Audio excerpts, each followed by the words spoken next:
तुम्ही बघा मित्रांनो, हा एअरपोर्टचा सिग्नल आहे. राईटला टर्न नसताना हा बाबा राईटला टर्न मारतोय, मागं ट्रॉफिक जाम करतोय.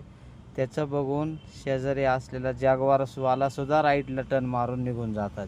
मागच्या ट्रॉफिकचं डिसमूड करतायत.